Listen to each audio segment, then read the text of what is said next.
రవికిరణ్ గారు, విజయ్ కిరణ్ గారు good evening అండి. మీకు మస్తాన్ వాళ్ళ అన్నకి, వెంకటరెడ్డి గారికి, పార్సర్ అందరికి 60 ప్రేక్షకులకి గుడ్ ఈవినింగ్ అండి. సార్, ఇప్పుడు ప్రధానమైన మన చర్చకి సంబంధించిన ప్రధానమైన అంశం షర్మిలా గారి కామెంట్స్. షర్మిలా గారి కామెంట్స్ ఏం చేశారు?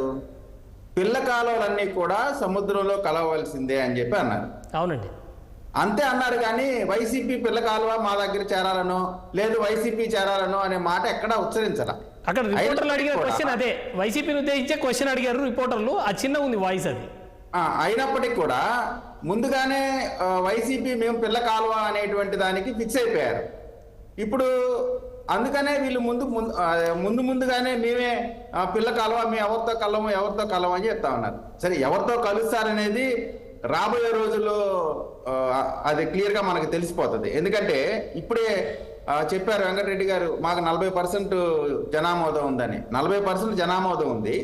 కాంగ్రెస్ పార్టీని తెలుగుదేశం పార్టీ ఎన్డీఏ కూటమి మీద ఫైట్ చేయమంటుంది. అంటే వీళ్ళు 40% ఓట్లు తెచ్చుకున్న వైఎస్ఆర్ కాంగ్రెస్ పార్టీ ఇంట్లో పనుకుంటారా? ఒకవేళ అసలు ఆ ఉద్యమం చేయడానికి అటు వైసీపీకి కానీ ఇటు కాంగ్రెస్కి కానీ అవకాశం ఇవ్వం. ఎందుకంటే ఎన్డీఏ కూటమి ఖచ్చితంగా ప్రజాభివృద్ధిగా ప్రజలకు కావాల్సినటువంటి అన్ని ఫెసిలిటీస్ని కల్పిస్తూ మా ఏదైతే మేనిఫెస్టో ఉందో దాన్ని అమలు చేసి ప్రజలకి ఉపయోగపడే విధంగా మేము చేస్తాం. మేము గతంలో 2014 నుంచి 19లోనే ఆంధ్రప్రదేశ్కి సంబంధించిన పోలవరం, జీవనాడే పోలవరాన్ని ముందుకు తీసుకెళ్ళాం. అదేవిధంగా ఈ రోజున పరిపాలనా సౌలభ్యం జరుగుతున్నటువంటి శాసన మండలి కానీ, సభ కానీ, సెక్రటేరియట్ కానీ, హైకోర్టు కానీ ఇవన్నీ కూడా చంద్రబాబు నాయుడు గారి హయాంలోనే నిర్మించబడ్డాయి. ఆ తర్వాత అందులోనే జగన్మోహన్ రెడ్డి గారు కూడా పరిపాలన చేశారు. ఇప్పుడు వెంకటరెడ్డి గారు ఏదో చెప్తా ఉన్నారు, మేము ఎవరితో కలవమని. ఇవన్నీ మీరు చెప్తే కాదండి, అది కోడికి తెలిసిద్దా కోడి పెట్టే నొప్పి. వీళ్ళకేం తెలిసింది? వెంకటరెడ్డి గారు అంటే ఏదో మీడియాలో ఓన్లీ వెంకటరెడ్డి గారు మాట్లాడేదంతా కూడా వైఎస్ఆర్ కాంగ్రెస్ పార్టీ లీడర్స్ని సాటిస్ఫై చేయడానికి తప్ప ప్రజలు ఏమనుకుంటున్నారు, ప్రజలతో మనం ఎలా మాట్లాడాలా. ఈ రోజు కూడా మీరు చూడండి, కొడాలి నాని ఈ రోజు కూడా అతనికి ఉన్నటువంటి అహంభావం, ఒళ్ళు బలుపుతనం ఇవన్నీ తగ్గల. ఈ రోజు కూడా వాడు వీడని మాట్లాడుతున్నారు. మేమేదో చిన్న కోడిగుడ్డేస్తే మీరు చెరువులు పొలవలు చేస్తారు. మరి ఈ రోజు మేము ముఖ్యమంత్రిగా ఉన్నా కానీ కొడాలి నాని మా ముఖ్యమంత్రి గారిని పరుష పదాలతో మాట్లాడితే ఏం చేయాలి మేము? అందుకని ఇప్పుడు వీరు అధికారం పోయింది అనేటువంటి విషయాన్ని మర్చిపోయి ఎట్లా అంటే అట్లా ప్రవర్తిస్తున్నారు. దాంతో పాటుగా ప్రతిపక్ష పార్టీ మాది అనేది కూడా మర్చిపోయారు. ప్రతిపక్ష హోదా లేకపోయినా 40% వచ్చినటువంటి విషయాన్ని కూడా మర్చిపోయారు.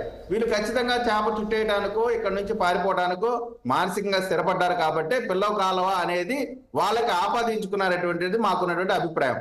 ఇక వారు ఎందులో చేరతారనేది భవిష్యత్తు నిర్ణయించింది. వారి పార్టీ అసలు ఉంటుందా, అసలు పిల్ల కాలంలో కలుస్తుందా, విలీనమవుతుందా, పొత్తు పెట్టుకుంటుందా అనేది ఖచ్చితంగా భవిష్యత్తులో మనం చూడబోతా ఉన్నాం. బలరాం గారు, వెంకటరెడ్డి గారు, జగన్మోహన్ రెడ్డి గారి పని అయిపోయింది అన్నప్పుడల్లా ఆయన అంతకంటే వేగంగా పైకి ఎగురుతా ఉన్నాడు, పైకి వస్తూ ఉన్నాడు, ఎదుగుతా ఉన్నాడు అనేది మనం అనేక సందర్భాల్లో చూస్తాం. జగన్మోహన్ రెడ్డి గారు కాంగ్రెస్ పార్టీకి రాజీనామా చేయగానే కిరణ్ గారు ఇట్లాంటి వాళ్ళందరూ జగన్మోహన్ రెడ్డి గారి పని అయిపోయిందా, సోనియా గాంధీని ఎదిరించమైంది, పిల్ల చేష్ట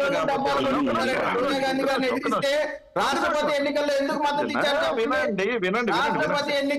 మీరు మాట్లాడేటప్పుడు నేను విన్నాను కదా, మీరు కూడా వినండి. జగన్మోహన్ రెడ్డి గారు కాంగ్రెస్ పార్టీకి రాజీనామా చేయటమైంది, సోనియా గాంధీని ఎదిరియటమైంది. పిచ్చితనం కాకపోతే రాష్ట్రంలో కేంద్రంలో కాంగ్రెస్ పార్టీ అధికారులు ఉంటే ఎవడైనా రాజీనామా చేస్తాడా? ఓ పక్క వివేకానంద రెడ్డి గారికి వాళ్ళు మంత్రి పదవి ఇస్తున్నారా అని చెప్పి మాట్లాడితే ఏమైంది? జైల్లో పెట్టించారు జగన్మోహన్ రెడ్డి గారు. అంతకంటే వీళ్ళు చేయగలిగిందే ఉంది. బట్ ప్రజల ఆశీర్వాదాన్ని, ప్రజలలో జగన్మోహన్ రెడ్డి గారిని చరిష్మాని ఏమన్నా తగ్గించగలిగారా? నరేంద్ర మోడీ గారితో పొత్తు పెట్టుకుంటున్నాడయా చంద్రబాబు నాయుడు 2014 ఎన్నికల్లో. పక్క పవన్ కళ్యాణ్ మొన్నటిదాకా 4 ఏళ్ళు నిద్రపోయి మళ్ళీ ఇప్పుడు కొత్తగా పార్టీ అని వచ్చాడు. వినండి అన్నాక ఏమైంది? ఓడిపోయిండొచ్చు.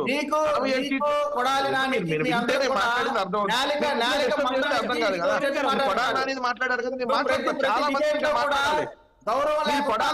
ప్రస్తావించారు కదా. నేను ఇంకా చాలా మంది అవి కూడా ప్రస్తావించారు. సార్ 1, 2, చాలా అదుపులో 3 పెట్టుకోవాలి. ఈ 3 పార్టీలకు నేనేగా సమాధానం చెప్పాల్సి ముగ్గురు బాక్స్ లో ఇద్దరైతే ఆల్రెడీ ఇష్టం వచ్చినట్టు మాట్లాడితే ఎట్లా ఒప్పుకుంటారా? కిరణ్ గారు ఆగండి. మళ్ళీ వస్తుంది, మీకు అవకాశం వస్తుంది. ఒక్క నిమిషం, వెంకటరెడ్డి గారు మాట్లాడాక మీకు వస్తుంది. యాంకర్ గారు మీరు కంట్రోల్ చేయకపోతే డిబేట్ వేస్ట్ అండి. Yes, yes, yes. ఎవరిని అగౌరవంగా Debate మాట్లాడాను? waste. చంద్రబాబు నాయుడు గారు Yes, నాకు yes, ఒక్క నిమిషం. మాట్లాడానా?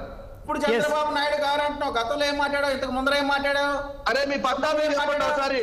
మీ పట్టాభికి, మీ అయ్యన్న పాత్రకి, మీ అచ్చెన్నాయుడికి మీ ఒళ్ళు బలిచి కొట్టుకుంటా జేసీ ప్రభాకర్ రెడ్డికి ఒళ్ళు నోరు జాగ్రత్తగా పెట్టుకొని ఒక్క నిమిషం, ఒక్క నిమిషం. వెంకటరెడ్డి గారు. ఆయన చెప్పు, ఎంత కొవ్వు కొట్టి అరే, లేకపోతే ఒక్క నిమిషం, వెంకటరెడ్డి గారు, ప్లీజ్ వద్దు, మనం డిబేట్ సబ్జెక్ట్ మీద చేద్దాం, ప్లీజ్ దయచేసి మాట్లాడినప్పుడు పద్ధతిగా మాట్లాడండి. కిరణ్ గారు సబ్జెక్ట్ మీద వెళ్దాం ప్లీజ్. వెంకటరెడ్డి గారు ప్లీజ్ సబ్జెక్ట్ మీద వెళ్దాం. భాష ఏంటి? చేసి ప్రభాకర్ రెడ్డి మాట్లాడుతుందంటే అధికారం కొవ్వెక్కిందా 10 రోజులకి మీకు? వద్దు ఆ పదాలు వద్దు అటువంటి పదాలు వద్దు దయచేసి మనము ఇవాళ సబ్జెక్టు మీద డిస్కషన్ చేద్దాము. సబ్జెక్టు మీద మాత్రమే కన్ఫైన్ అవుదాం. ఒక్క నిమిషం కిరణ్ గారు ఒక్క నిమిషం ఆగండి. కిరణ్ గారు ఒక్క నిమిషం ఆగండి ప్లీజ్. కిరణ్ గారు ఒక్క నిమిషం ఆగండి ప్లీజ్. వెంకటరెడ్డి గారు మీరు కన్క్లూడ్ చేయండి, నేను కిరణ్ గారి దగ్గరికి వెళ్ళాలి. ఒక్క నిమిషం వెంకటరెడ్డి గారు, మీరు కన్క్లూడ్ చేయండి ప్లీజ్. మనం జైలుకి వెళ్ళాం కాబట్టి జీవితాంతం జైలు పెట్టుబడుతున్నారు మీరు. కిరణ్ గారు ఆగండి, మీ దగ్గరికి వస్తాను. ఒక్క నిమిషం ఆగండి.